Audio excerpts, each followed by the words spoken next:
I drove to my Colorado house for a surprise inspection.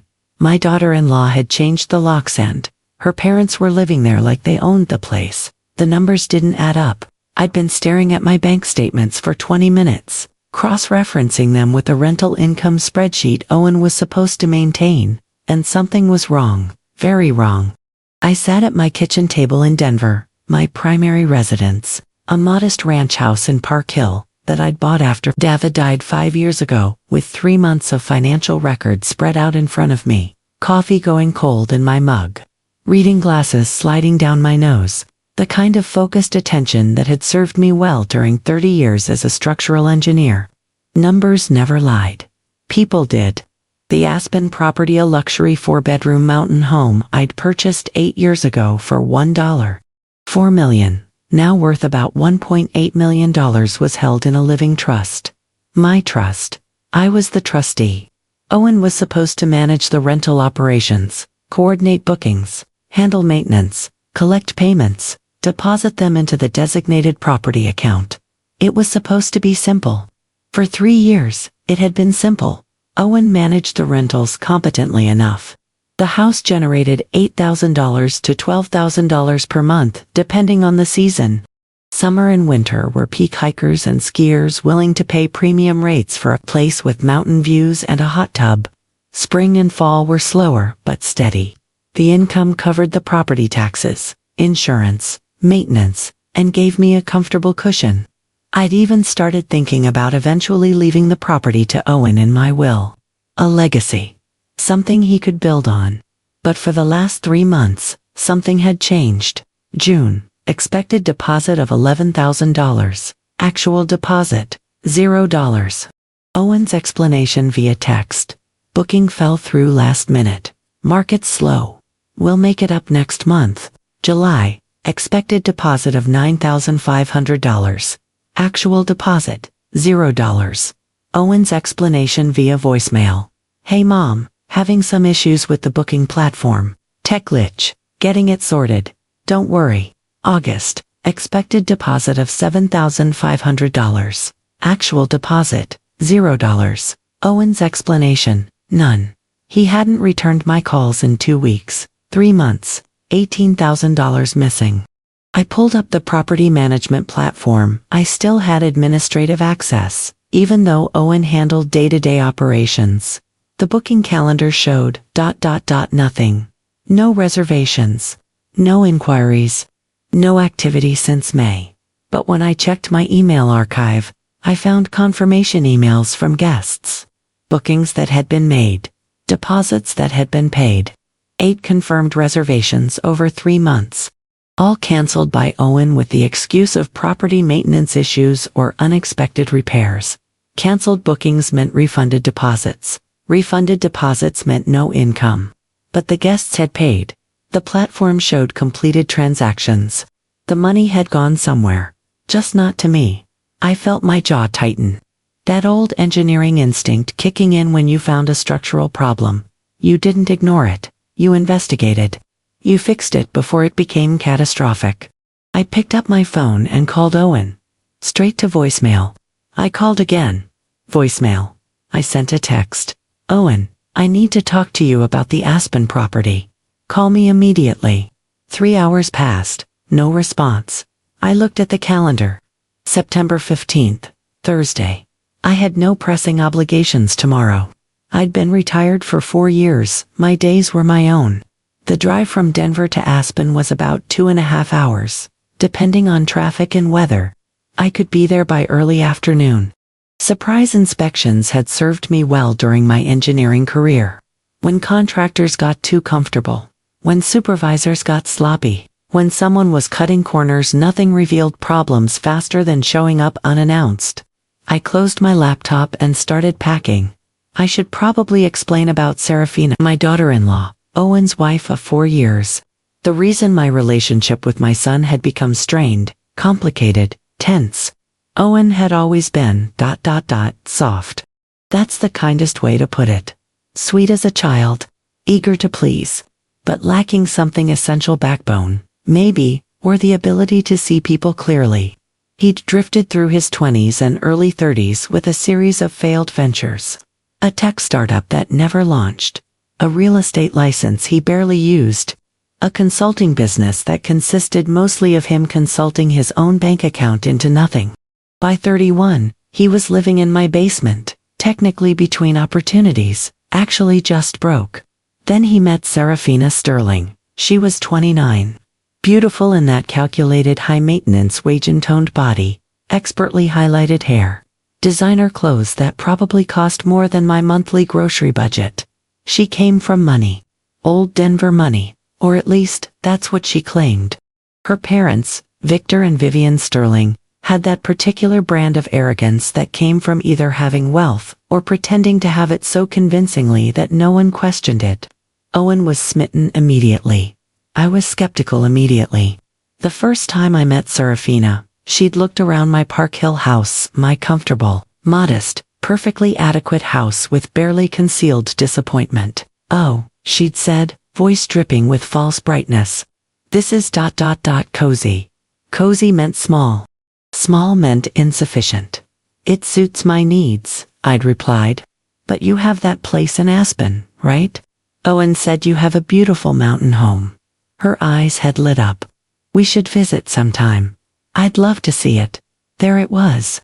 The first hint of what she really wanted. Over the next year, as Owen and Seraphine's relationship progressed, her interest in my assets became increasingly obvious. She asked about the trust, about my retirement accounts, about my investment properties, owned 3 rental units in addition to the Aspen house. She asked if Owen was set to inherit and seemed disappointed when I explained that the trust was structured to distribute assets based on specific conditions and timelines, not automatically upon my death. "That seems complicated," she'd said. "Don't you trust Owen?" "I trust Owen," I'd replied carefully. "I don't trust impulse and poor financial planning." She'd smiled tightly. We'd understood each other perfectly. They got married anyway. Small wedding, mostly her family. Owen paid for it with money he didn't have credit cards. I later discovered Serafina wanted a destination wedding in Cabo. I'd offered to contribute $10,000. She'd been insulted by what she called my lack of generosity. After the wedding, the requests started. Could Owen manage the Aspen property? He needed stable income. He needed purpose. He needed to prove himself.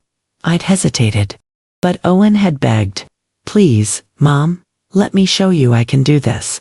Let me be responsible for something that matters." Against my better judgment, I'd agreed. Not ownership, not equity, just management, a job, with a salary $4,000 per month, plus 10% of rental income above expenses. It had worked. For 3 years, it had actually worked. Until 3 months ago, when it stopped working. And now I was driving to Aspen with a bad feeling in my gut, and a file folder full of evidence that my son had either screwed up catastrophically, or was actively stealing from me. I hoped it was the former. I suspected it was the latter. I arrived in Aspen at 1:47 p.m. The house was in a gated community just outside downtown, not the ultra-exclusive, Red Mountain area where billionaires bought $50 million compounds, but a nice neighborhood where wealthy but not obscene people owned second homes. The house itself was beautiful. Timber frame construction, floor-to-ceiling windows, wraparound deck with hot tub, 4 bedrooms, 3.5 baths. I'd bought it with life insurance money after David died. He'd always wanted a mountain home. I'd bought it for him, even though he wasn't there to enjoy it. I pulled up to the gate and entered my access code. It worked. Good. At least they hadn't changed that. I drove up the winding road to my house. I reminded myself, not Owen's. Not Seraphine's, and felt my stomach drop. There were 2 cars in the driveway. Neither of them was Owen's. A silver Mercedes SUV with California plates. A white Audi sedan, also California plates. I didn't recognize either vehicle. I parked on the street and walked up to the front door, pulling my keys from my purse. The house key was on my keychain. I had the same key for 8 years. I inserted it into the lock. It didn't fit. I tried again, thinking maybe I'd grabbed the wrong key, but no. This was definitely the house key. The one that had always worked. The lock had been changed. I stood there for a moment, hand still on the doorknob, trying to process what this meant. Changed locks meant someone didn't want me getting in. Changed locks meant someone thought they had the authority to deny me access to my own house. I could hear movement inside. Voices. Music playing softly classical. Something orchestral. I rang the doorbell. Footsteps. The door opened. A woman I'd never seen before stood there. Late 50s, expensively dressed in silk loungewear, perfectly styled silver blonde hair, holding a glass of white wine. She looked at me with polite confusion. "Can I help you?" she asked. I felt something cold settle in my chest. "I'm Kimberly Vance. This is my house. Who are you, and why are you here?" Her expression shifted recognition, then something like condescension. "Oh, you must be Owen's mother. I'm Vivian Sterling, Seraphine's mother. We're staying here for the season. Didn't Owen mention it?" "No," I said slowly. "He didn't. And this isn't staying. This is my private property." "Why was the lock changed?" Vivian took a sip of wine, utterly unbothered. "Security purposes. I imagine Serafina handles all that. She's out shopping right now, but she should be back soon. I'm sure she can explain." "There's nothing to explain. This is my house. You're in it without my permission. That's called trespassing." A man's voice called from inside. "Vivian, who is it?" "Owen's mother," Vivian called back. Then to me, quieter. "She seems confused about the arrangements." A man appeared behind her. 60-ish salt and pepper hair, expensive casual wear designer polo, tailored slacks. He looked at me with the kind of dismissive assessment that rich people give to service workers. "Victor Sterling," he said, not offering his hand. "Seraphine's father. Is there a problem?" "Yes," I said, fighting to keep my voice level. "You're in my house without permission. With the locks changed. That's the problem." Victor exchanged a glance with Vivian. "I think there's been some confusion. We paid good money to rent this property. Owen assured us it was available for the season." My blood went cold. "Paid? You paid whom?" "Owen, of course. This is a rental property, isn't it? We're paying $6,000 a month. Very reasonable for Aspen, actually. We got quite a deal." I understood then, completely and instantly. Owen had rented my house to his in-laws, told them it was a legitimate rental, changed the locks so I couldn't walk in unexpectedly, and pocketed the money. That's where the missing $18,000 had gone. Not missing, stolen. "This is not a rental property," I said carefully. "Not to you. Not to anyone right now. Owen had no authority to rent this house to his in-laws, and certainly no authority to change my locks." Victor's expression hardened. "Now wait a minute. We have a verbal agreement. We paid in good faith. Your agreement is with Owen, who defrauded you. That's between you and him. But you're in my house illegally, and you need to leave." "We're not going anywhere," Vivian said, voice sharpening. "Not until Serafina gets back and we sort this out properly. You can't just show up and start making demands." I pulled out my phone. "Watch me," I dialed. It rang twice. "Anderson's locksmith. This is Kyle." "Hi, Kyle. This is Kimberly Vance. I need an emergency locksmith at 847 Granite Ridgeway in Aspen. I own the property, and someone changed my locks without authorization. I have deed documentation and identification. Can you send someone immediately? We can have someone there in 30 minutes, ma'am." "Perfect. Thank you." I hung up and looked at Victor and Vivian. Their expressions had shifted from dismissive to uncertain. "You can wait outside," I said, "or you can wait inside. But in 30 minutes, I'm entering my house, with or without your cooperation." Victor stepped forward. "Now you listen here." "No, you listen. This property is held in a living trust. I am the trustee and the sole owner. I have documentation proving that Owen is an employee who manages rentals. He is not authorized to rent to family members, collect rent for personal use, or change locks without my written permission. You are trespassing.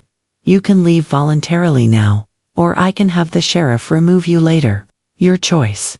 I walked back to my car, sat down, and waited. Through the window, I could see Victor and Vivian arguing. Vivian pulled out her phone calling Serafina. Probably. I didn't care. I opened my phone and pulled up my attorney's contact, Margaret Chen, trust and estate specialist. I'd worked with her on the living trust documents 5 years ago. I sent a text. Margaret, I need your help, emergency. My son rented my Aspen property to his in-laws without authorization and changed the locks. I'm at the property now with a locksmith coming. Need eviction paperwork prepared immediately. Can you call me? Her response came 30 seconds later. Calling you now. My phone rang. I answered. Kimberly, tell me everything. I did. Chapter 2. The confrontation, approximately 2,000 words. The locksmith arrived in 28 minutes. Kyle was maybe 30, driving a white van with Anderson's locksmith minus 24/7 service on the side. He climbed out with a toolbox and a tablet, looking professional and unfazed, probably not his first property dispute. I met him at the front door with my folder of documents. Deed, trust paperwork, my Colorado driver's license. Bank statements showing mortgage payments coming from my account. Ms. Vance. He scanned the documents on his tablet. Let me verify these real quick. Victor opened the door before Kyle could knock. You can't do this. We have rights as tenants. Kyle held up a hand. Sir, I need to see your rental agreement. Signed lease with the property owner's signature. Serafina has the paperwork. Then get Serafina. Until I see a valid lease signed by. He glanced at his tablet. Kimberly Vance, the documented property owner. I'm opening this door for Ms. Vance. That's the law. Vivian appeared behind Victor, phone pressed to her ear. She's 5 minutes away. Just wait 5 minutes. No, I said flatly. Kyle, please proceed. He nodded and pulled out his tools. This'll take about 10 minutes. New smart lock, decent brand. But nothing I can't handle. I stood there while he worked. Victor and Vivian hovered in the doorway, furious but impotent. They knew they didn't have paperwork, knew they couldn't produce anything legitimate. Because there was nothing legitimate about this. You're making a huge mistake, Victor said to me. When Owen hears about this, Owen already knows I'm here, I interrupted. I've called him 6 times today, he's not answering. Because he knows exactly what he's done. Kyle worked in silence, occasionally asking me to verify details. The original lock had been changed within the last month, he could tell by the installation marks. Professional job, probably cost $400 to $500 money Owen had spent to keep me out of my own house. The lock clicked. Kyle straightened up. There you go, Ms. Vance, you're in. I'm going to reset this to your specifications and give you new keys and access codes. Take about 5 more minutes. Perfect. Thank you. I stepped past Victor and Vivian into my house, and stopped. It wasn't my house anymore. The furniture had been rearranged. My neutral, comfortable mountain aesthetic earth tones, natural wood, understated elegance had been invaded by Vivian and Victor's belongings. A garish purple throw blanket on my leather couch. Their family photos on my mantle, covering the framed picture of David and me from our 20th anniversary. Their books on my shelves. Their coats on my hooks. In the kitchen, the refrigerator was full of their food. Expensive organic everything. French cheeses. Imported wine. Artisan bread. I walked through the main floor, documenting everything with my phone.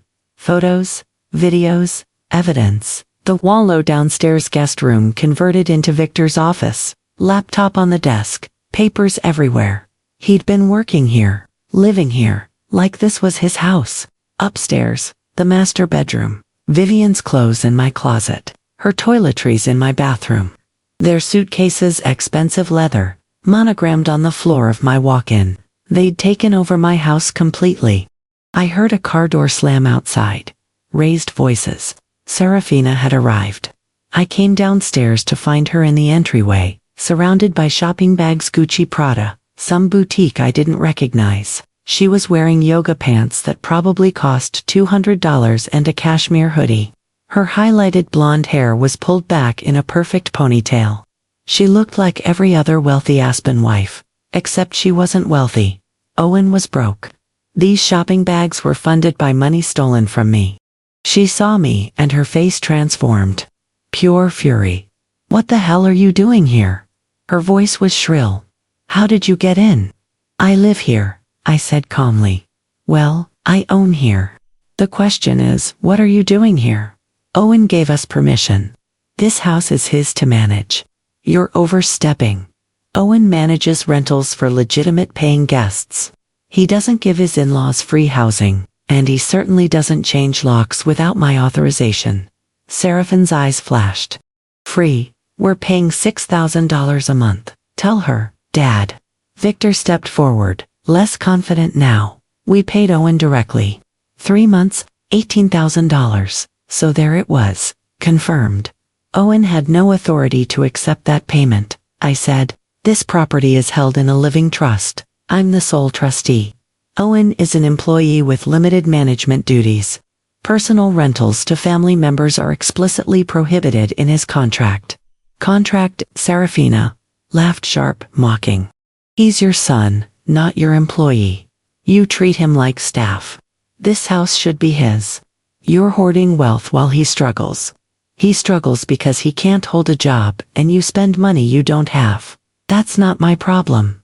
Her face went red. "You're a bitter old woman clinging to houses you don't even live in. You come here twice a year. Owen deserves this. We deserve this. You've had your life, your husband, your career, your money. Let us have ours." The cruelty in her voice was breathtaking. Not just entitled, venomous. "This house was bought with my late husband's life insurance," I said quietly. "Every dollar I have, I earned or saved or invested carefully over 40 years. Owen has had every opportunity to do the same. He's chosen not to. That's on him. He's your son." Serafina was screaming now. "You're supposed to support him, help him. Instead you hold everything over his head like he has to earn your love. Love is unconditional. Access to my assets is not. There's a difference. You're horrible, you know that. Horrible. Owen tells me how you judge him, how nothing he does is ever good enough for you. Nothing he does is illegal until now," I interrupted. "He stole $18,000 from me. He changed my locks without permission. He gave you access to my property without authorization.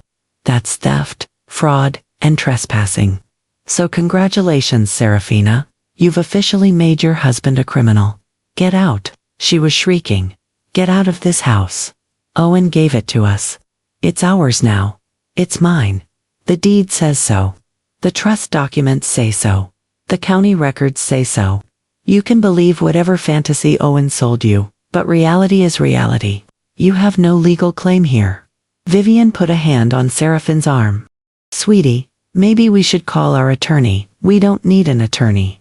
She's bluffing." Serafina turned back to me. "You won't press charges. You won't kick us out. Because if you do, Owen will never forgive you. He'll choose us over you, and you'll be alone. Is that what you want? To die alone in your sad little Denver house with no family because you chose money over your son." The words were designed to wound, to hit every fear a mother might have. I looked at her hurriedly, looked at her, saw the desperation beneath the designer clothes, the panic under the rage. She'd thought she'd won. Thought she'd secured access to my assets through Owen. Thought she could move her parents into my house and I'd never find out or never fight back. She'd miscalculated. "I choose accountability over enabling," I said. "There's a difference. Now get your things.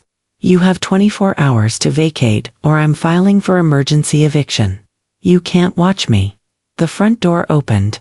Owen walked in. My son looked terrible, unshaven, dark circles under his eyes, wrinkled clothes.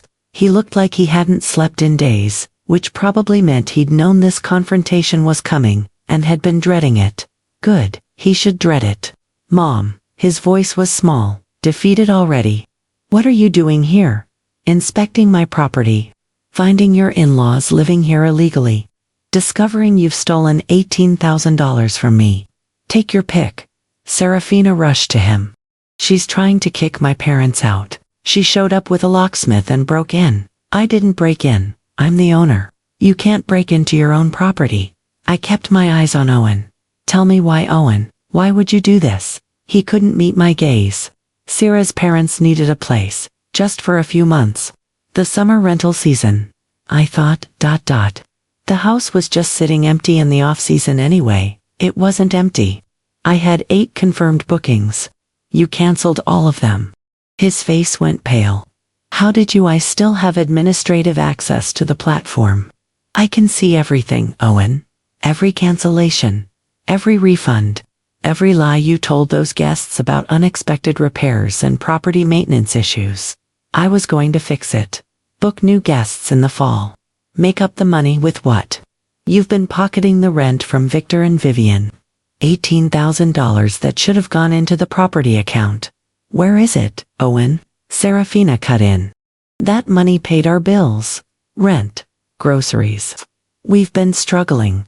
Then get jobs, I said flatly. Both of you, like adults. Owen finally looked at me. Mom, please, I made a mistake.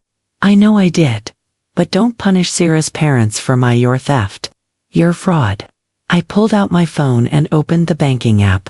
Turned the screen toward him. This is the property account. 0 deposits in 3 months. But the rental platform shows $18,000 in completed transactions. Where did that money go, Owen? He said nothing. It went to your personal account, I continued. You diverted rental payments. Canceled legitimate bookings. Installed your in-laws here rent-free while charging them money that you kept. You stole from me and you defrauded them. That's 2 separate crimes. I didn't mean. What did you mean? Explain it to me. Because right now, it looks like you and Serafina planned this. Moved her parents in. Changed the locks to keep me out. And hoped I'd never notice. Serafina grabbed his arm. Don't say anything else. We should get a lawyer. You can get all the lawyers you want, I said. But the facts are the facts. And right now, the facts say you're all trespassing on my property. You have 24 hours to leave voluntarily, or I file for emergency eviction. Your choice. Owen looked like he might cry. Mom, where are they supposed to go? That's not my problem. They paid you $18,000 for a rental. Use it to rent them something legitimate. I don't have it anymore. We spent it. Of course they did. I looked at my son, 35 years old, broke, weak, manipulated by a woman who saw him as a wallet with my name on it, and felt something crack in my chest. Not my heart. That was still intact. My hope, maybe, my hope, that he'd ever be more than this. Then I guess they'll be staying with you, I said. In whatever apartment or house you're currently living in. Because they're not staying here. I walked past them to the kitchen, pulled out my phone, and called Margaret Chen. She answered immediately. Kimberly, I need emergency eviction paperwork filed tomorrow morning. 3 occupants, Victor Sterling, Vivian Sterling, and Serafina Vance. Unlawful occupancy of trust property. No valid lease. I have documentation of everything. I'll have it ready by 9 a.m. Can you come to my office? I'll be there. One more thing, Margaret said. You mentioned your son diverted funds. That's embezzlement. You could press criminal charges. I looked at Owen. He was standing in my entryway. Shoulders slumped, Serafina whispering urgently in his ear. Let's start with eviction, I said, then we'll talk about charges. I hung up. Seraphine's eyes were wild. You're bluffing. You won't press charges against your own son. Try me. Owen finally spoke, voice breaking. Mom, please, don't do this. We can fix it. I'll pay you back with what money, Owen? You're broke. You've always been broke. Because you spend everything you get and then you steal more. I picked up my purse. Kyle is finishing the new locks. When he's done, you're all leaving. I'll be staying here tonight. Tomorrow morning, I'm filing eviction papers. You have 48 hours after the judge signs the order to vacate. If you're not out, the sheriff will remove you. You're choosing money over family, Serafina hissed. I'm choosing consequences over theft. There's a difference.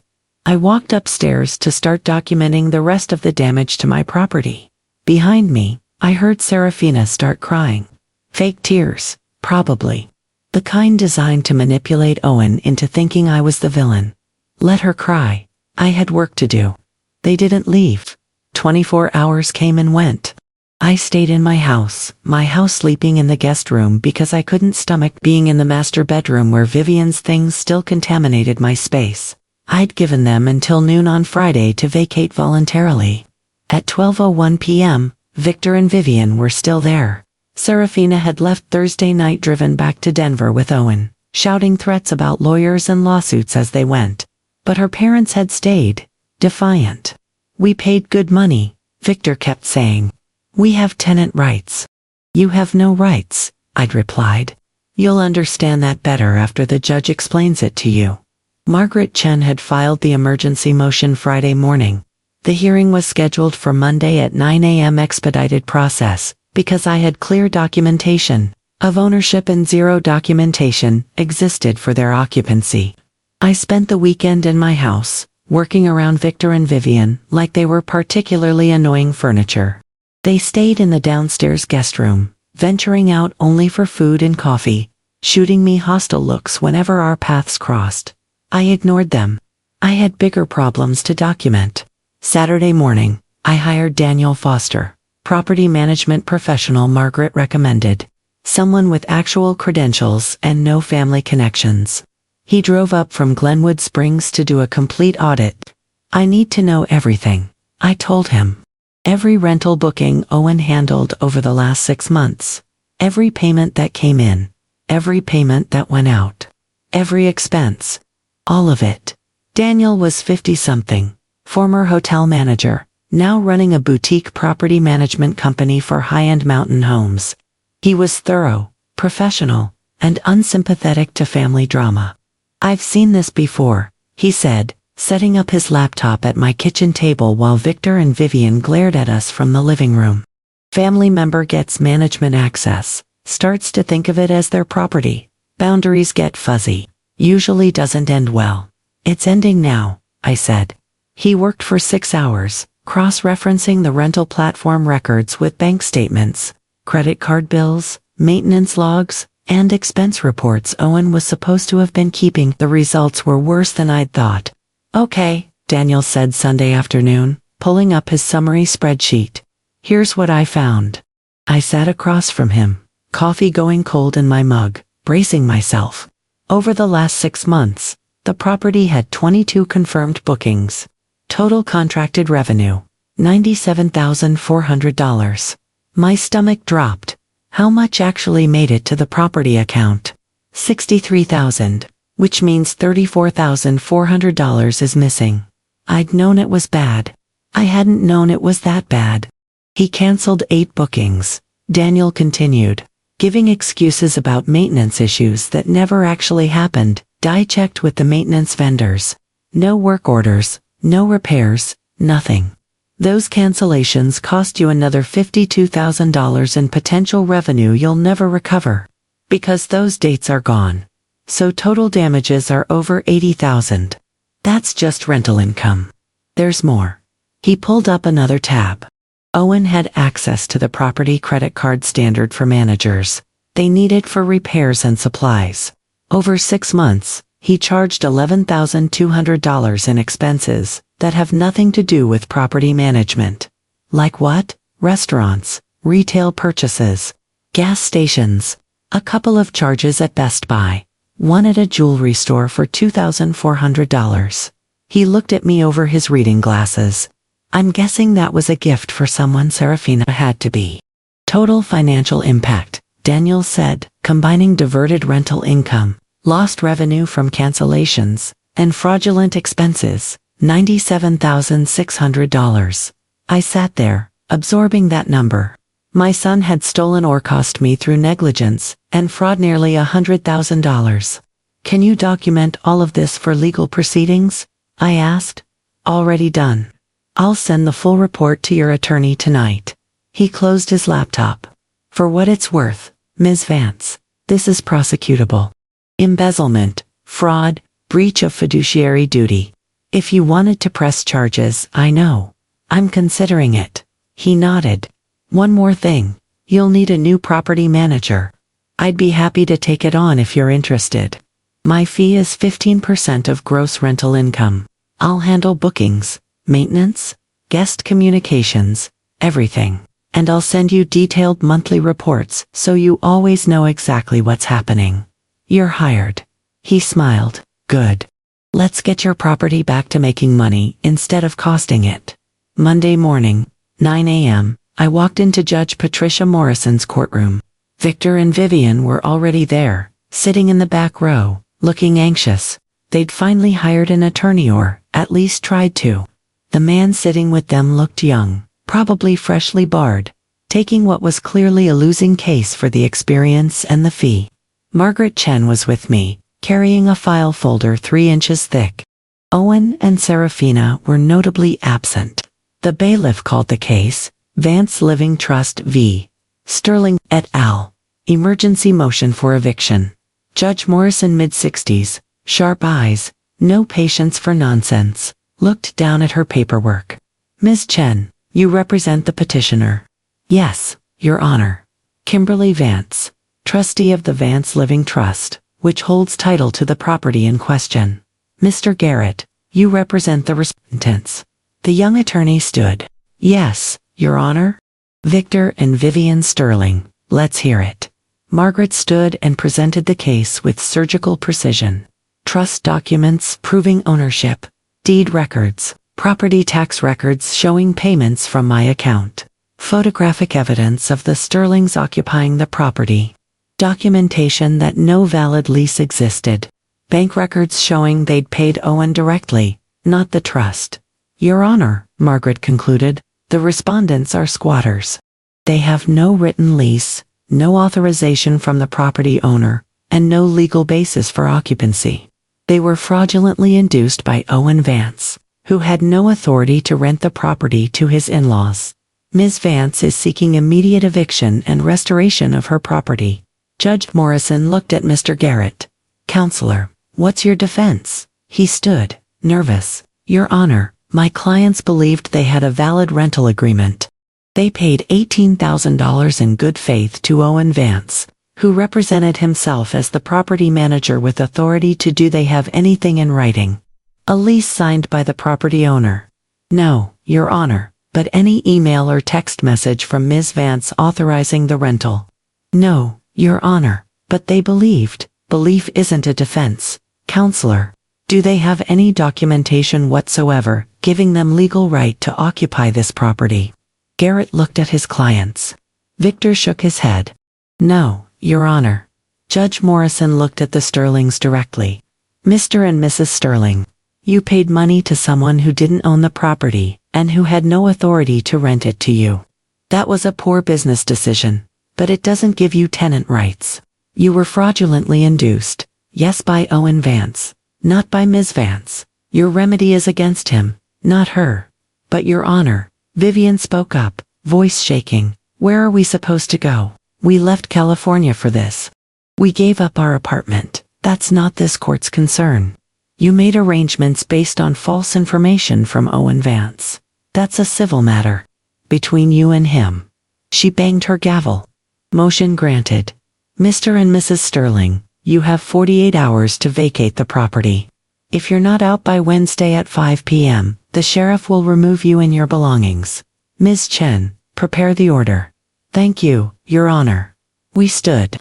Victor and Vivian remained seated, stunned. Outside the courtroom, Vivian grabbed my arm. You're really going to do this? Throw us out. We're family. I pulled my arm away. You're not my family. You're my daughter-in-law's parents. And you're trespassers. You have 48 hours. Victor stepped forward, face red. This is vindictive, cruel, all because you can't stand that Owen finally stood up to you. Owen stole from me. Your accomplices, wittingly or not. I'm done discussing this. Margaret guided me away before Victor could say more. In her car, she turned to me. You know they're not going to leave voluntarily. I know. That's what the sheriff is for. And Owen. The criminal charges. I looked at the courthouse steps, where Victor was shouting into his phone, probably calling Serafina, probably blaming me for everything. Let's give him a choice, I said. I called Owen that night. He answered on the fourth ring, voice wary. Mom, we need to talk. In person. Tomorrow. I don't think that's a good idea. Sira's really upset. I don't care what Serafina thinks. This is between you and me. Coffee, neutral location. 10 a.m. tomorrow at Thump Coffee on 20th. If you're not there, I'm filing criminal charges by noon. Silence then. What kind of charges? Embezzlement, fraud, breach of fiduciary duty, forgery if we find you faked any documents. The audit is complete. Owen, I know everything. Every stolen dollar. Every canceled booking.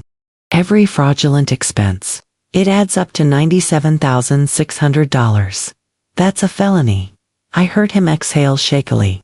I'll be there. He showed up at 10:03 a.m., looking like he hadn't slept. I was already seated at a corner table, away from other customers. I'd brought a folder. The audit report. A document Margaret had prepared. A pen. Owen sat down across from me, ordered nothing, just stared at the table. How did it get this bad? I asked quietly. I don't know. It just happened. Sira's parents needed a place. We needed money. The house was just sitting there. It wasn't sitting there. It was generating income. Income you stole. I was going to pay it back. With what money? You're broke, Owen. You've always been broke. This isn't new. He finally looked at me. I'm trying, Mom. I'm really trying. But nothing ever works out. Every job, every opportunity, it all falls apart. And Sira's family, they're so successful, and they look at me like I'm nothing. I thought if I could give them the house, show them I had something valuable. You don't have anything valuable. I do. That's the problem. You're trying to buy respect with my assets. That's not fair. It's completely fair. I slid the folder across the table. This is the audit. Read it. He opened it reluctantly. I watched his face as he scanned the numbers. Saw the color drain. Saw him realize exactly how much he'd taken. I didn't know it was this much. Because you weren't paying attention. Because you were treating my property like an ATM. I'll pay you back, I swear. I'll get a job. You'll sign this. I pulled out the second document. It's a promissory note. You owe me $97,600. You'll pay it back at $1,650 per month for 5 years. You'll also be permanently removed from any management role with any of my properties. And you'll attend financial counseling. I've already found a program.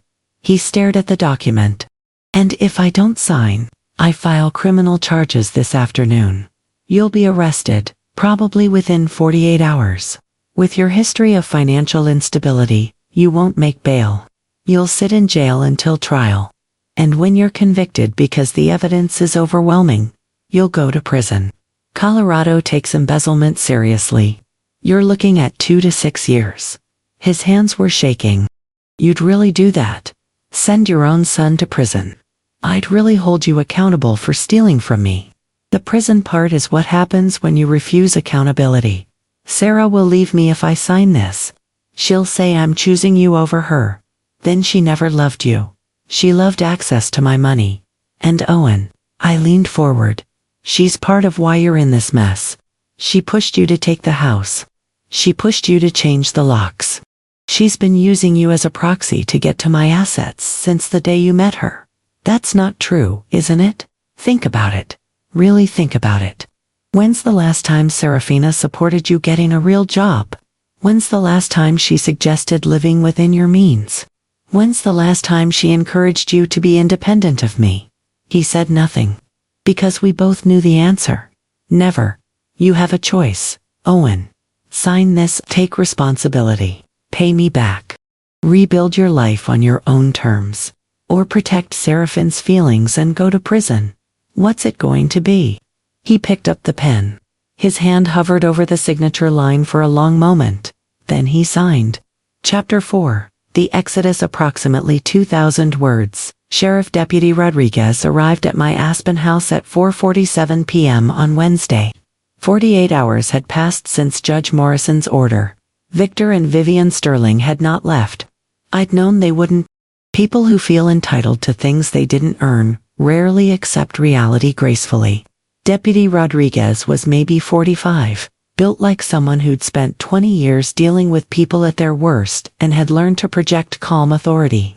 He had 2 other deputies with him and a moving truck from a local company, Ms. Vance.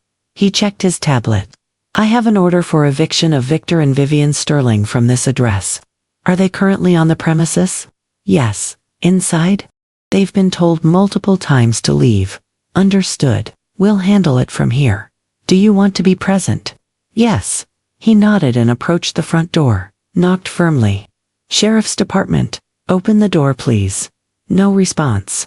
He knocked again, louder. Mr. and Mrs. Sterling, this is Deputy Rodriguez with the Pitkin County Sheriff's Office. I have a court order for your immediate eviction. Open the door or we will enter by force. The door opened. Vivian stood there, face blotchy from crying. This is inhumane. We have nowhere to go, ma'am. You were given 48 hours notice. The time has expired. You need to gather your personal belongings and vacate immediately. We need more time. You can't just throw us out on the street. I can and I will, ma'am. That's what the court order says. He held up the document. You have 30 minutes to collect your belongings. Anything you can't pack in that time will be placed outside. The moving company will load it into their truck and store it for 72 hours. After that, it becomes their property. Victor appeared behind Vivian. This is harassment. We paid rent. We have rights. No, sir. You don't. You have no lease with the property owner. Judge Morrison made that clear. Now you can cooperate and pack your things with dignity, or my deputies can escort you out, and we'll pack for you. Your choice. Vivian started crying harder. Serafina said this wouldn't happen. She said her mother-in-law wouldn't actually go through with it. Serafina was wrong, I said, from behind Deputy Rodriguez. You have 30 minutes. I suggest you start packing. Victor pointed at me, face purple with rage. This is your fault. You couldn't just let your son be happy. You couldn't just share what you have. You're a selfish, vindictive sir. Deputy Rodriguez cut him off, voice hardening. You're trespassing on this woman's property. You've been ordered by a judge to leave. If you continue to resist, I will arrest you for obstruction. Is that what you want? Victor's mouth opened and closed. No words came out. 30 minutes, Rodriguez repeated, starting now. It was chaos. Vivian and Victor scrambled to pack their belongings, throwing clothes into suitcases, wrapping dishes and towels, shouting at each other about what to take and what to leave. The deputies stood by, watching impassively, occasionally checking their watches. I stayed outside on the deck, documenting everything with my phone. At one point, Vivian came out to the deck, mascara running down her face. Please, can't we have one more day? Just one more day to find somewhere to go. You've had 3 days since the court hearing, I said. And a week before that, when I first told you to leave. The answer is no. We're Seraphine's parents. We're Owen's family. You're trespassers, who paid my son stolen money for accommodations he had no right to provide. That's all you are. She looked at me with something like hatred. I hope you're happy. I hope this power trip was worth destroying your relationship with your son. My son destroyed our relationship. When he stole nearly $100,000 from me, you were just collateral damage. She went back inside, sobbing. 28 minutes later, Deputy Rodriguez knocked on the door. Time's up. Whatever isn't packed stays. We're not done. Victor shouted from inside. You are now. The deputies entered and began escorting Victor and Vivian out. They'd managed to pack maybe half their belongings. The rest clothes, toiletries, food, books sat scattered around my house like a tornado had hit it. The moving company employees came in with boxes and began loading everything. Professional, efficient, emotionless. Victor and Vivian stood by their Mercedes SUV in the driveway, watching their things get packed into a moving truck. Vivian was still crying. Victor had his arm around her, glaring at me like I was personally responsible for every bad decision they'd ever made. Where are you supposed to deliver their belongings? I asked the moving company supervisor. He checked his paperwork. They have 72 hours to arrange for pickup. After that, it goes to auction per Colorado law. That's standard eviction procedure. Good. Deputy Rodriguez approached me as the last boxers were loaded. You're all set, Ms. Vance. The premises are clear. I'd recommend changing your locks and security codes again, just to be safe. And maybe install cameras if you haven't already. Already ordered, they'll be installed tomorrow. He nodded approvingly. Smart. Sorry you had to deal with this. Not your fault. Thank you for your help. He tipped his hat and left. I stood in my driveway and watched the moving truck drive away, followed by Victor and Vivian's Mercedes. The house was mine again. Finally, Owen called me that night at 11:47 p.m. I almost didn't answer, but curiosity got the better of me. Mom. His voice was wrecked, hoarse like he'd been shouting, or crying, or both. Sarah knows about the promissory note, about the charges you could have filed, about everything. How did she find out? Her parents called her from the road. They're driving back to California. They told her what happened. The eviction, the sheriff, all of it. He took a shaky breath. She's losing her mind. Mom, she's saying I betrayed her, that I chose you over her. That I'm weak and pathetic, and she's right about one thing. You did choose accountability over her. That's not weakness. That's growth. She's leaving me. She packed her stuff tonight. She's filing for divorce. I waited for him to sound devastated. Instead, he just sounded tired. Do you love her? I asked. Long silence. Then, quietly, I don't know anymore. Maybe I never did. Maybe I just loved the idea of someone wanting me. Serafina didn't want you, Owen. She wanted access to my money through you. Now that she knows she can't have it, she's leaving. That tells you everything you need to know about what your marriage was really based on. I wasted 4 years. No, you learned something important. Some people love you. Some people love what you can give them. Serafina was the second kind. He was quiet for a moment. What do I do now? You honor the promissory note. You get a job. You make your payments. You go to financial counseling. You rebuild your life. On your own terms this time. Where am I supposed to live? Sarah's kicking me out of our apartment. It's in her name. Find a roommate. Get a cheap place.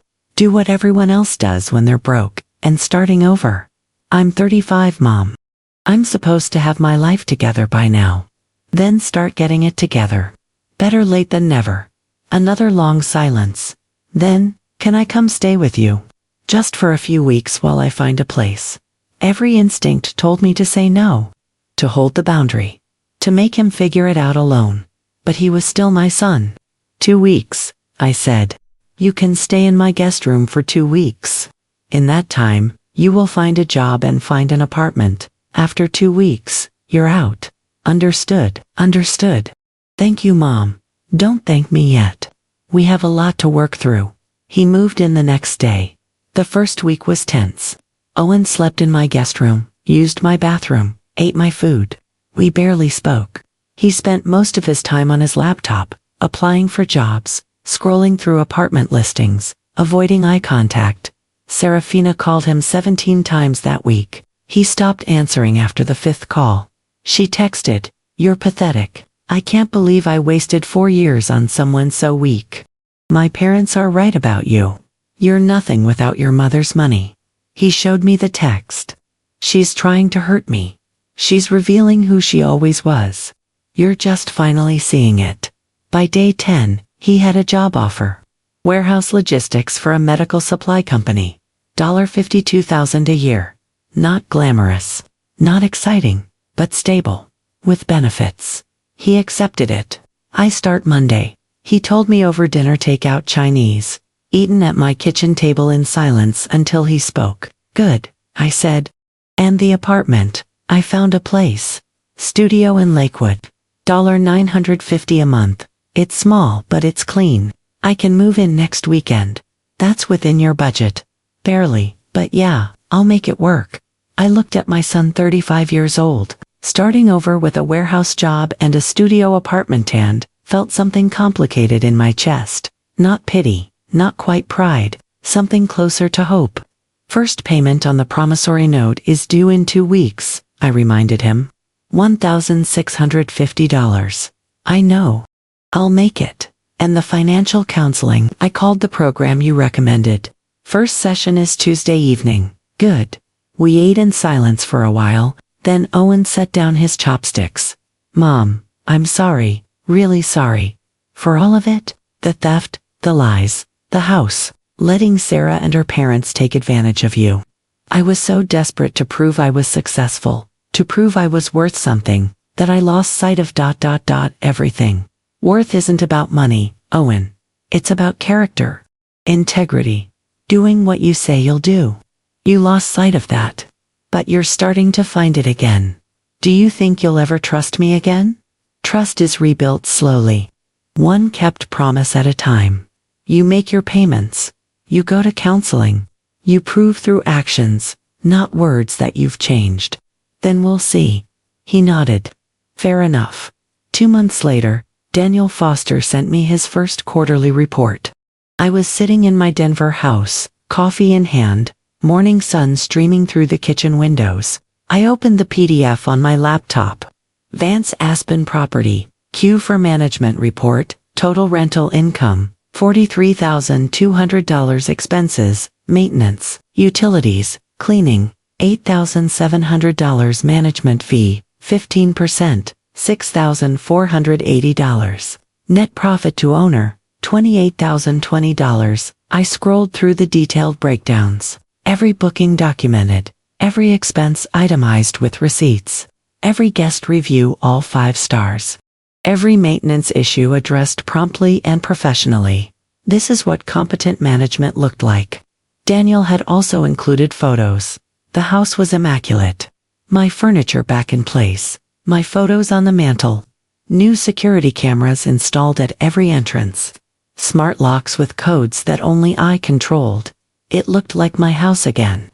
At the bottom of the report, Daniel had added a note. Ms. Vance Property is fully booked through December and 80% booked for January-February ski season. Rental rates have increased 12% due to strong demand and improved property reputation. At this rate, annual net income should exceed $110,000. Let me know if you have any questions. DF $110,000 a year. From a property that had been generating nothing 6 months ago because my son was stealing from it. I sat back in my chair and felt something I hadn't felt in a long time. Peace. Not happiness, exactly. Not yet, but peace. My phone buzzed. A text from Owen. First payment sent. Confirmation number attached. Oh, I opened my banking app. There it was. $1,650. Deposited to my account from Owen's new checking account. 1 payment, 1 kept promise. He had 59 more to go. 5 years worth. But it was a start. I drove up to Aspen the following weekend. The house was between guests. Daniel had left it meticulously clean, fully stocked, ready for my personal use. I'd blocked out 3 days just for myself. No renters. No drama. Just me in the mountains and the house David and I had dreamed of owning together. I made coffee Saturday morning and sat on the deck, wrapped in a blanket against the October chill, watching the sun come up over the peaks. My phone rang. Owen, hey Mom, you at the Aspen house? I am. How did you know? Daniel mentioned you'd blocked the weekend. I just, I wanted to see how you were doing. With the house. With everything. I'm good. The house is beautiful. Daniel's doing an excellent job. Good. That's good. He paused. I know I said this already, but I'm sorry, for what I did to this place. For what I almost destroyed. I know you are. Do you think, eventually, maybe I could visit sometime, not as a manager, just as your son, to see what you built. What I almost ruined. I thought about it. About boundaries, about forgiveness. About the difference between enabling and allowing healing. Eventually, I said, when you've proven you can be trusted, when you've shown me through consistent action over time that you've really changed, then yes, eventually. How long is eventually? I don't know, a year maybe, maybe longer, depends on you. Okay. He sounded relieved, like even the possibility was more than he'd hoped for. I can live with that. We talked for a few more minutes about his job. He'd been promoted to shift supervisor after 6 weeks. Apparently he was good at logistics, and his apartment, tiny but his counseling sessions hard but helpful. When we hung up, I sat there on the deck, coffee cooling in my hands, and thought about second chances. Some people didn't deserve them, but some people earned them. Owen was trying to earn his. Time would tell if he succeeded. 1 year after the eviction, Owen made his 12th payment. I was reviewing my monthly financial statements. Old engineering habits died hard when the deposit notification came through. $1,650. Right on schedule. He hadn't missed a single payment in 12 months. $19,800 paid toward the $97,600 he owed me. He had 48 payments left. 4 more years. But he was doing it consistently, without excuses. My phone buzzed. A text from Owen. Payment sent. Oh, so I got promoted again. Assistant logistics manager. $61,000 now. Thought you'd want to know. Oh, I typed back. Congratulations. That's real progress. 3 dots appeared. Disappeared. Appeared again. Think I could visit the Aspen house sometime? I know you said eventually. Just wondering if eventually is now. No pressure. I stared at that message for a long time. 1 year. 12 payments. A stable job with 2 promotions. Completed financial counseling program. Divorce finalized 6 months ago. Serafina had remarried within 3 months to someone else with money. Just as I'd predicted. Owen had told me about it without bitterness. Just a kind of tired acceptance. He'd been rebuilding. Quietly. Consistently. Maybe eventually was now. I typed. Next weekend. I'll be there Friday through Sunday. You can drive up Saturday morning. We'll spend the day together. His response came immediately. Thank you, Mom. Really, thank you. Friday afternoon, I drove up to Aspen alone. The house looked perfect. Daniel Foster had sent his latest quarterly report earlier that week, fully booked through the holidays. Property value now appraised at $1.95 million. Net income for the year projected at $118,000. The rental business was thriving. More importantly, the house felt like mine again. I'd slowly been adding back personal touches. New photos of David and me on the mantle. Books I loved on the shelves. Art I'd collected over the years.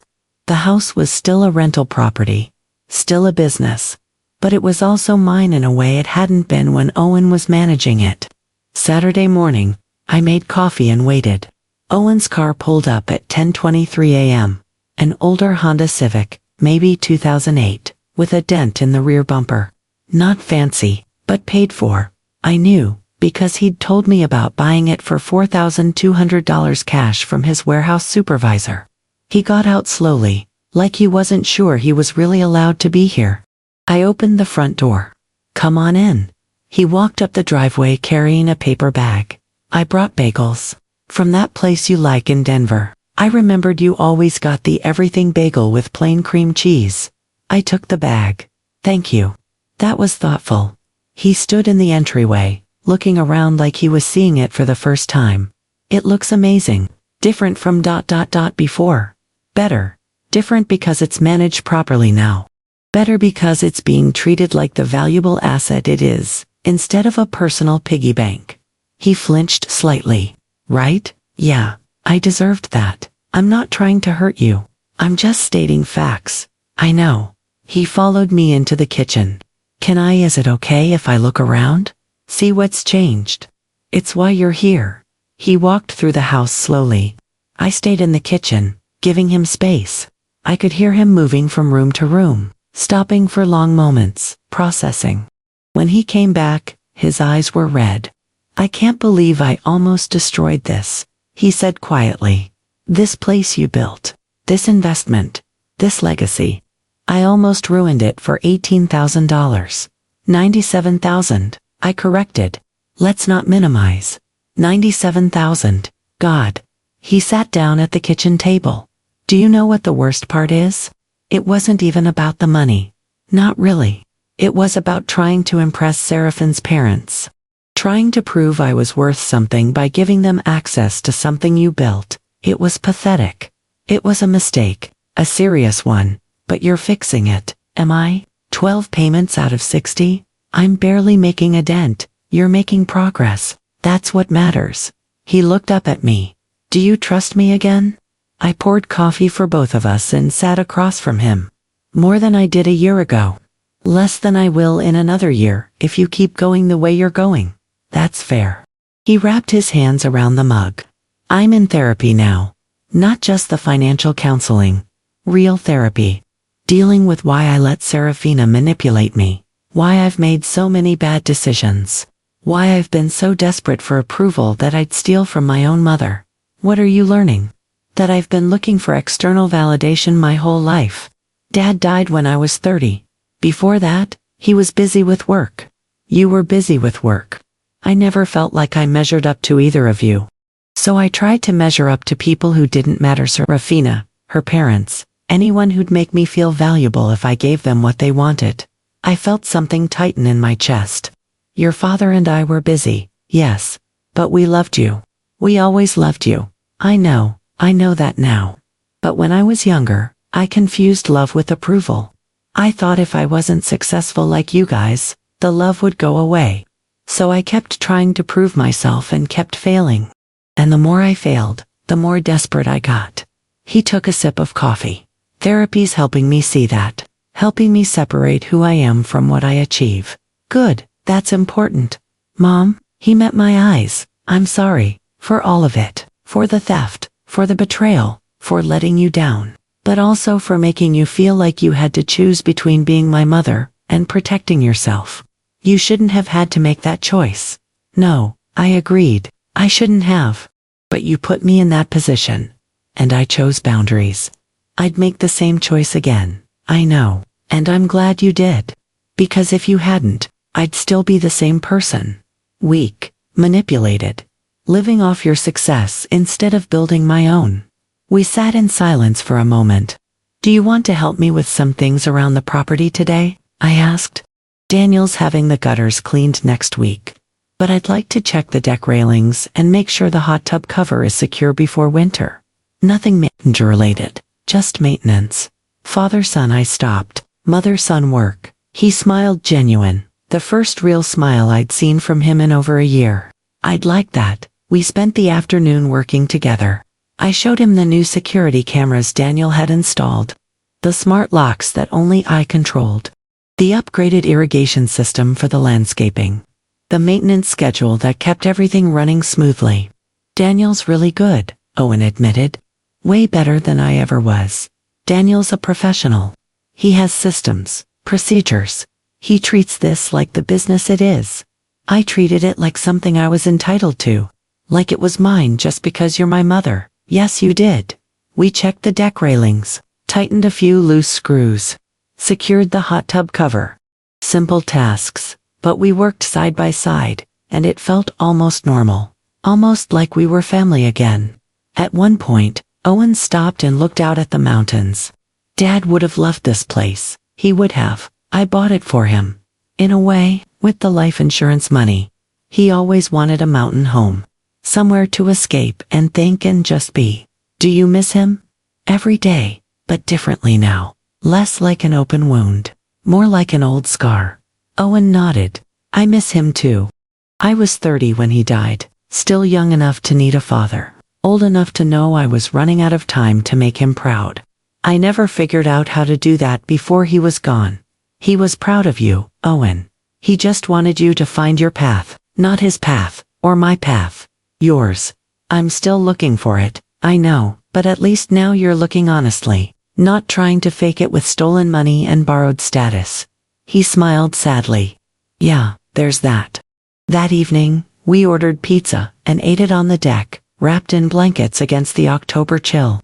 Can I ask you something? Owen said. Go ahead. When Sierra's parents were living here, when you discovered what I'd done, did you ever consider just letting it go, writing it off, letting them stay? I thought about that. No, not even for a second. Not even for a second. Not because I don't love you, but because letting it go would have told you that stealing from me was acceptable. That there were no real consequences. That you could keep doing it. Sarah said you were choosing money over family. Serafina was wrong about a lot of things. I wasn't choosing money over family. I was choosing accountability over enabling. There's a difference. A lot of people wouldn't see it that way. A lot of people think you are harsh, cold.